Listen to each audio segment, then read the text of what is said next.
শাকিব খানের আগে megastar tag, আপত্তি জানালেন জাহিদ হাসান। কে হবেন আসল সুপারস্টার? ঈদের বক্স অফিসে উৎসব কি হারিয়ে দিচ্ছে তাণ্ডবকে? আজকের ভিডিওতে জানবেন সবকিছু। ঢালিউডে ২৬ বছর ধরে রাজত্ব করছেন শাকিব খান, দিয়েছেন একের পর এক সুপারহিট সিনেমা। ভক্তরা তাকে ভালোবেসে দিয়েছেন নানা খেতাব, কিং খান, নবাব, সুপারস্টার, এবং এখন তো বলা হচ্ছে মেগাস্টার শাকিব খান। কিন্তু ঠিক এই মেগাস্টার শব্দটাই শুনে আপত্তি জানালেন আরেক কিংবদন্তি অভিনেতা জাহিদ হাসান। জাহিদ হাসান বলেন, মেগাস্টার শব্দটা কানে লাগে। শাকিব খান একজন অভিনেতা, তাকে আগেই একটা ট্যাগ দিয়ে দেওয়া হয়, এই বিষয়টা আমার অস্বস্তিকর লাগে। এই কোরবানির ঈদে মুক্তি পেয়েছে ৬টি সিনেমা, যার মধ্যে ছিল শাকিব খানের তাণ্ডব আর জাহিদ হাসানের উৎসব অন্যতম।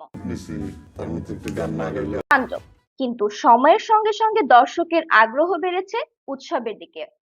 এমনকি চতুর্থ সপ্তাহে এসে উৎসব ছাড়িয়ে গেছে তাণ্ডবকে আয়ের দিক থেকেও। এই প্রসঙ্গে জাহিদ হাসান বললেন, শাকিব খানকে বলা হয় মেগাস্টার আর অন্য সবাই চিত্রনায়ক।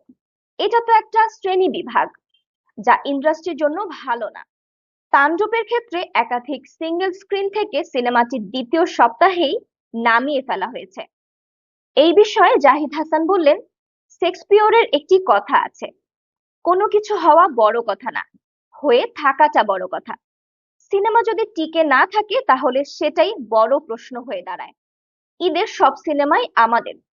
জাহিদ হাসানের কথায় তাণ্ডব, উৎসব, এশা মার্ডার, নীলচর বা ইনসাফ সবই আমাদের।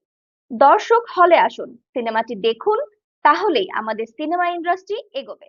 আপনারা কি মনে করেন, শাকিব খান কি আসলেই মেগাস্টার? কমেন্টে জানান মতামত। ভিডিও ভালো লাগলে লাইক দিন, সাবস্ক্রাইব করুন।